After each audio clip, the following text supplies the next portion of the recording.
The wind never turned, and Don John of Austria died on the deck of his own flagship on the morning of 7th of October 1571 in the Gulf of Patras off Lepanto.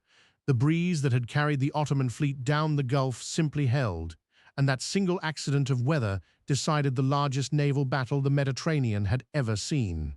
For decades, the real history would be told the other way, that the wind shifted at the last moment, that the Holy League's great gun platforms reached their stations, that Christendom won its miracle.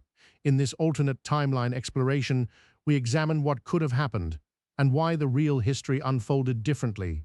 In the true account, the morning air swung round to favor the Holy League, letting Venice tow its 6 lumbering galleasses into position ahead of the line, where their broadsides tore the Ottoman advance to pieces before the galleys ever closed.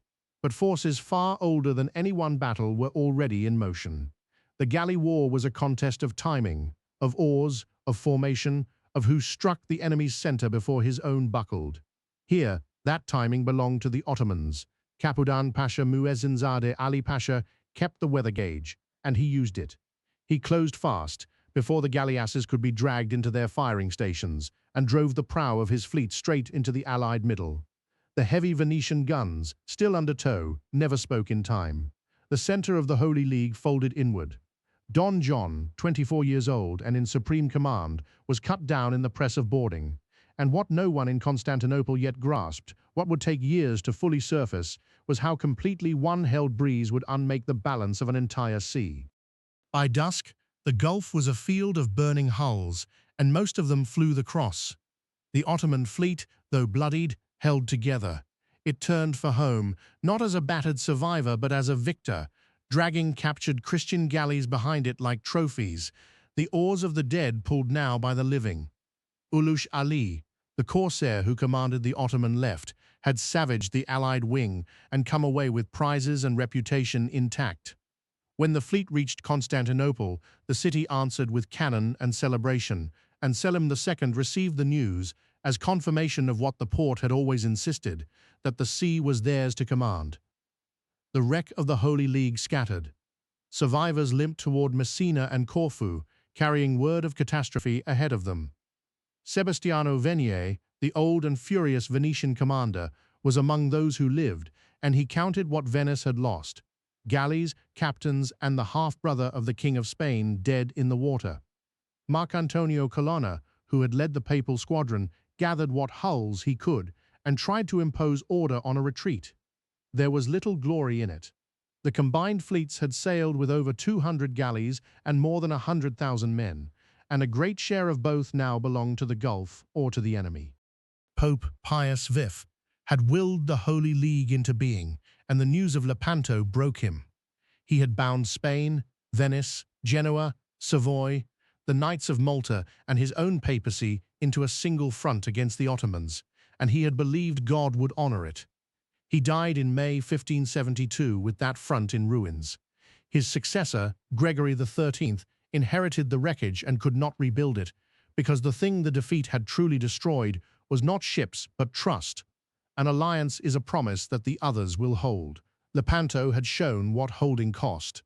Spain looked away, west toward the Atlantic, north toward the open revolt in the Netherlands that was already devouring its treasure. Philip II had never been able to give the Mediterranean his whole strength, and now the Mediterranean had given him a dead brother and a lesson. Venice, for its part, looked only to its own survival. The Republic had carried the heaviest share of the fighting and the heaviest share of the dying, and it began, quietly and bitterly, to think not of revenge, but of terms. With no Allied fleet left to contest them, the Ottoman squadrons did what unopposed sea power always does. They tightened.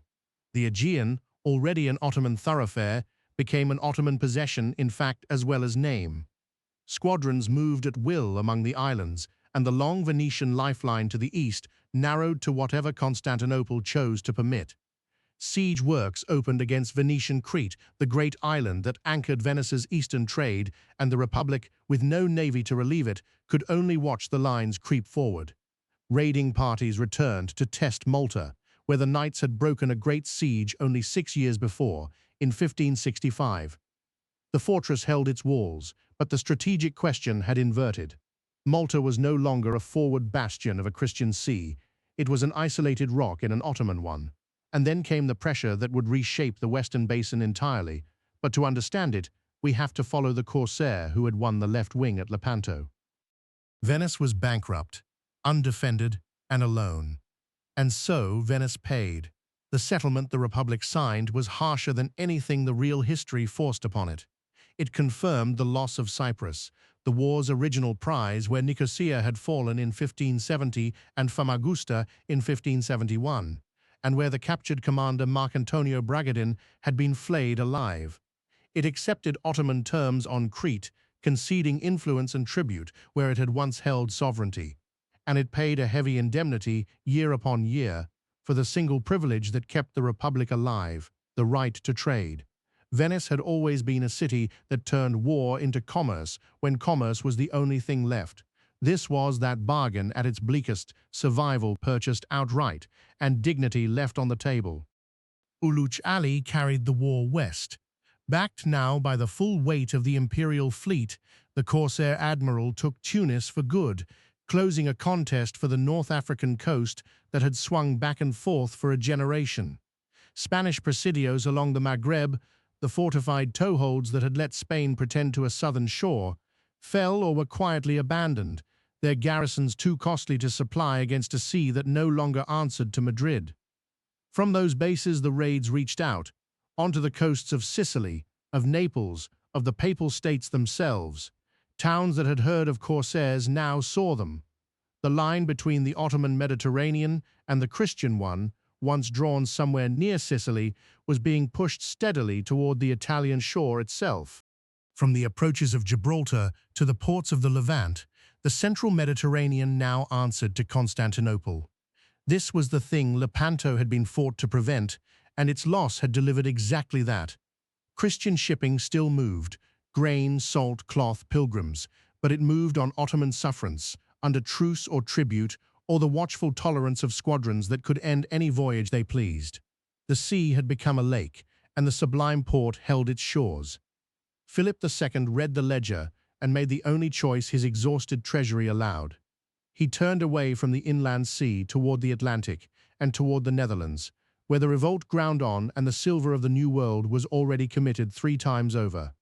Spain did not surrender the Mediterranean so much as conclude it could no longer afford to win it. The galley, the oared warship that had decided Lepanto, was already giving way across these years to the heavy-gunned galleass and the sailing galleon, and the power that learned those ships fastest would inherit the next century. For now, that lesson stayed in the east.